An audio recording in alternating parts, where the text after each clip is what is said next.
വർഗീസ്, കഴിഞ്ഞ ദിവസം രാജീവ് ചന്ദ്രശേഖരൻ നടത്തിയ പ്രസംഗമുണ്ട്. അദ്ദേഹം പിന്നീട് നടത്തിയ അഭിമുഖങ്ങളിലൊക്കെ പറഞ്ഞ വളരെ പ്രധാനപ്പെട്ട കാര്യങ്ങൾ. അതിലൊന്ന്, ഗ്രൂപ്പ് ഇല്ലാതാക്കും, ആ കാര്യത്തിൽ തനിക്ക് മുഖം നോക്കാതെ പല നടപടികളും എടുക്കേണ്ടി വരും, തൻ്റെ മുന്നിൽ അത്തരം കാര്യങ്ങളുമായി ബന്ധപ്പെടുന്നവർക്ക് പാർട്ടിയിൽ ഒരു സ്ഥാനവും ഉണ്ടാവില്ല, ഒരു മുഖം മിനുക്കൽ ഇതുവരെ ഉണ്ടായിരുന്ന സംസ്ഥാന അധ്യക്ഷന്മാരുടെ മാറ്റം എന്നൊക്കെ അദ്ദേഹം പ്രതീക്ഷിച്ചിരുന്നു. പക്ഷേ താഴെത്തട്ട് നടക്കുന്ന കാര്യങ്ങൾ അത്ര ശുഭകരമാണോ? പഴയതുപോലെ പോസ്റ്റർ പതിപ്പിക്കൽ, പരസ്പര ആരോപണങ്ങൾ, ഇനി അതുമായി ബന്ധപ്പെട്ട അന്വേഷണം, അങ്ങനെ BJP പഴയപടി തന്നെ പോകും എന്ന് പ്രതീക്ഷിക്കണോ? ശ്രീ രഞ്ജിത്ത്, BJP പഴയ പടി തന്നെ പോകുന്നു എന്നതിൻ്റെ ആദ്യ സൂചനയാണ് പുത്തരിയിൽ തന്നെ കല്ലുകടി ഉണ്ടായത്. രണ്ട് പ്രധാന സംഭവങ്ങൾ, കൊടകര കുഴൽപ്പണ കേസും അതുപോലെ തിരുവനന്തപുരത്തെ പോസ്റ്റർ വിവാദവും. ഇത് രണ്ടും തന്നെ ശ്രീ രാജീവ് ചന്ദ്രശേഖരൻ്റെ ആദ്യ ദിനങ്ങൾ തന്നെ സാമാന്യം എരിവും പുളിയുമുള്ളതായി മാറ്റുന്ന ഒരു കാഴ്ചയാണ്. അത് ബാപ്റ്റിസം ബൈ ഫയർ എന്ന് പറയുന്നത് പോലെ യഥാർത്ഥത്തിൽ രാജീവ് ചന്ദ്രശേഖരൻ്റെ മുന്നിൽ ഒരു പിടി പ്രശ്നങ്ങൾ ആദ്യം തന്നെ വന്ന് വീഴുകയാണ്. അപ്പം അദ്ദേഹത്തിൻ്റെ ഒരു ആദ്യം ചുമതല ഏറ്റെടുത്തുകൊണ്ട് അദ്ദേഹം BJP പ്രവർത്തകരോടായി നടത്തിയ ഒരു റെട്ടറിക്, ഒരു സംസാരമുണ്ട്. അതിൽ പ്രധാനമായി ഊന്നിപ്പറഞ്ഞത് താൻ പറ്റി പോളിറ്റിക്സിലൊന്നുമല്ല ഇടപെടുന്നത്, അത് കേരളത്തിൻ്റെ ഒരു വികസന അജണ്ട സെറ്റ് ചെയ്ത് മുന്നോട്ട് കൊണ്ടുപോകണം, മധ്യവർഗത്തിനും അതുപോലെ പുതിയ ന്യൂ ഗ്രൂപ്പ് ഓഫ് വോട്ടേഴ്സ് അല്ലെങ്കിൽ ഒരു പക്ക രാഷ്ട്രീയ ക്ലാസ് എന്ന് പറയുന്ന ഒരു വിഭാഗത്തിന് ഉപരിയായി സ്വാധീനമുണ്ടാക്കാൻ, BJPക്ക് സ്വാധീനമുണ്ടാക്കാൻ താൻ ഒരു ടെക്നോക്രാറ്റാണ്, താൻ വ്യത്യസ്തമായ രീതിയിൽ വളർന്നു വന്നയാളാണ്, സാധിക്കും എന്ന ശുഭാപ്തി വിശ്വാസം പ്രകടിപ്പിച്ച രാജീവ് ചന്ദ്രശേഖരനെയാണ് നമ്മൾ കണ്ടത്. പക്ഷേ ആദ്യം തന്നെ ഇപ്പം രണ്ട് വിവാദങ്ങൾ ഒരുമിച്ച് വരികയാണ്. കൊടകര കുഴൽപ്പണക്കേസ് എന്ന ആ ഒരു ദുർഭൂതം BJPയെ തുടർന്നും വേട്ടയാടുന്നു. ED ഒരു ക്ലീൻ ചിറ്റ് കൊടുക്കുകയാണ്, അത് രാഷ്ട്രീയ പ്രേരിതമാണ് എന്ന് പ്രതിപക്ഷങ്ങൾ ഇപ്പോൾ മുറവിളി കൂട്ടുകയാണ്. കാരണം കേരള പോലീസ് അന്വേഷിച്ച് പ്രഥമദൃഷ്ടിയ ഒരു കേസിനുള്ള സംഭവമുണ്ട് എന്ന് മനസ്സിലാക്കി ഇപ്പോൾ അത് ഒരിക്കൽ ഈ പണം കൈമാറി കഴിഞ്ഞതിന് ശേഷം ആ പണത്തിൻ്റെ പോക്ക് മാത്രമാണ് എൻഫോഴ്സ്മെൻറ്റ് ഡയറക്ടറേറ്റ് ട്രേസ് ചെയ്തത് എന്ന് പറയുമ്പോൾ യഥാർത്ഥത്തിൽ പണത്തിൻ്റെ ഉറവിടം സംബന്ധിച്ച കാര്യങ്ങൾ ഇപ്പോഴും അജ്ഞാതമാണ്. അത് കടന്നു വന്ന നാൾ വഴികളും അജ്ഞാതമാണ്. ഇതിൻ്റെ ബെനിഫിഷ്യറീസ് ആരാണ് എന്നത് ഇപ്പോഴും പുകമറയായി നിൽക്കുന്നു. അതൊരു വശം. അപ്പോൾ അതിൽ ആരോപണ വിധേയരായ ആളുകൾ, മുൻ BJP സംസ്ഥാന അധ്യക്ഷൻ ഉൾപ്പെടെയുള്ള ആരോപണ വിധേയരായ ആളുകൾ, അത് പാർട്ടിക്കുള്ളിൽ തന്നെ അതേക്കുറിച്ച് എന്തെങ്കിലും കൂലങ്കഷമായ ചർച്ചകൾ, ഇൻ ഹൗസ് ചർച്ചകൾ ഉണ്ടാകുമോ എന്ന് കാത്തിരുന്ന് കാണേണ്ട കാര്യമാണ്.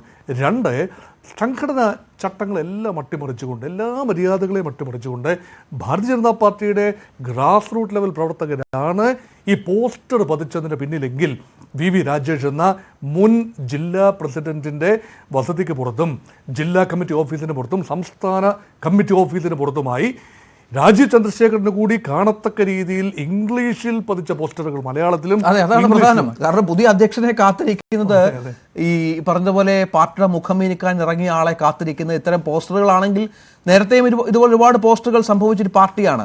പുതിയ മുഖമാണെന്നും പുതിയ രീതിയാണെന്നും ഒക്കെ പറയുമ്പോൾ ഇതൊക്കെ ഒഴിവാക്കേണ്ട ബാധ്യത അല്ലെങ്കിൽ അതിനുള്ള ഒരു മാന്യത പ്രവർത്തകർക്കും മറ്റു നേതാക്കൾക്കും ഒക്കെ ഉണ്ട്. ഇതിപ്പോൾ ആരും അറിയാതൊരു പോസ്റ്റർ അവിടെ ഒന്നും പതിക്കില്ലല്ലോ. ശൂന്യതയിൽ നിന്ന് ഒരിക്കലും ഒരു പോസ്റ്റർ അങ്ങനെ നാടകീയമായി പ്രത്യക്ഷപ്പെടുത്തൊന്നുമില്ല. ഇതിൻ്റെ പിന്നിൽ വ്യക്തമായ പ്രഥമദൃഷ്ടിയ കാണാവുന്നത് ഭാരതീയ ജനതാ പാർട്ടിയുടെ തിരുവനന്തപുരം ഘടകത്തിനുള്ളിൽ ഉള്ള ചില ബലാബലങ്ങൾ, സമവാക്യങ്ങൾ, ഇതെല്ലാം മാറി മറിയുന്നു. സുരേന്ദ്രനോട് അടുപ്പമുണ്ടായിരുന്ന ഒരു നേതാവാണ് ശ്രീ VV രാജേഷ്.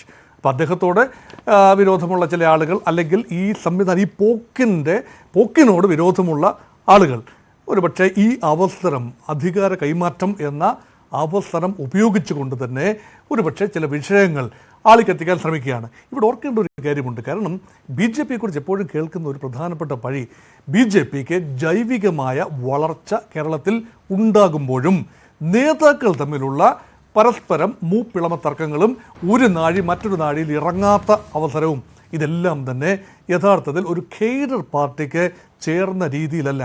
ഒരുപക്ഷെ ഒരു കേഡർ പാർട്ടിയിൽ നിന്നും മാസ് പാർട്ടിയിലേക്കുള്ള ഈ BJPയുടെ വളർച്ച, അത് ഒരുപക്ഷെ ഒരു കോൺഗ്രസിസം BJPയെയും ബാധിച്ചിരിക്കുന്നു എന്ന് വേണമെങ്കിൽ പറയാം. അതുകൊണ്ടാണ് ഗ്രൂപ്പ് വഴക്കുകൾ കോൺഗ്രസിലുള്ളതിനേക്കാൾ ഇടതുപക്ഷത്തുള്ളതിനേക്കാൾ കൂടുതൽ ഗ്രൂപ്പുകൾ ഇപ്പോൾ BJPയിലുണ്ടെന്നാണ് പറയപ്പെടുന്നത്. കാരണം ഓരോ വ്യക്തിയും ഓരോ ഓരോ ഓരോ ധ്രുവങ്ങളായി ചുറ്റുകയാണ്. അതിൻ്റെ മുമ്പിൽ സാറ്റലൈറ്റുകളായി ചുറ്റുന്ന കുറേ ആളുകൾ.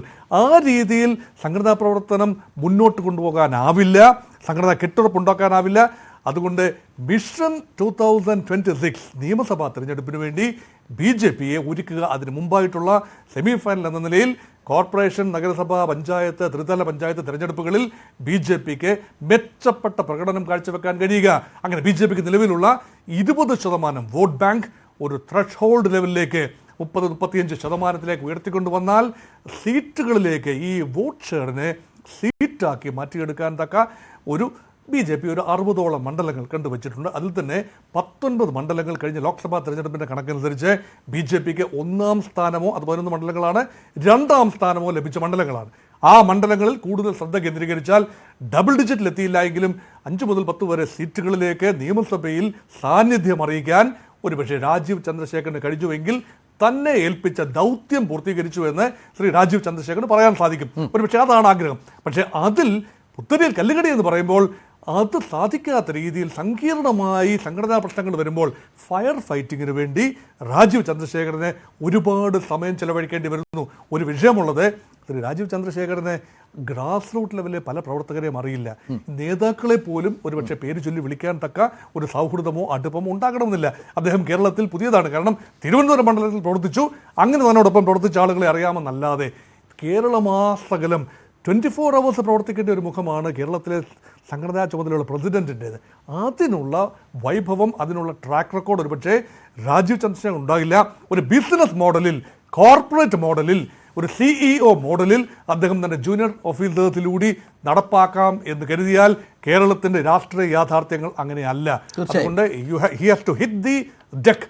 അതിന് ഹൈക്കമാൻഡിൻ്റെ, BJPയുടെ സമുന്നത നേതൃത്വത്തിൻ്റെ, BJPയുടെ ദേശീയ പ്രസിഡന്റിൻ്റെയും അമിത്ഷായുടെയും നരേന്ദ്രമോദിയുടെയും അനുഗ്രഹാശിസുകളോടെ തിരുവനന്തപുരത്തേക്ക് പറന്നിറങ്ങുന്ന, അല്ലെങ്കിൽ കേരളത്തിലേക്ക് പറന്നിറങ്ങി ചുമതല ഏറ്റെടുക്കുന്ന രാജീവ് ചന്ദ്രശേഖരന് അതിനുള്ള ലൈസൻസ്, ജെയിംസ് ബോണ്ടിന്റെ ഭാഷയിൽ പറഞ്ഞാൽ ലൈസൻസ് ടു കിൽ, അതാണോ ലഭിക്കുന്നത്?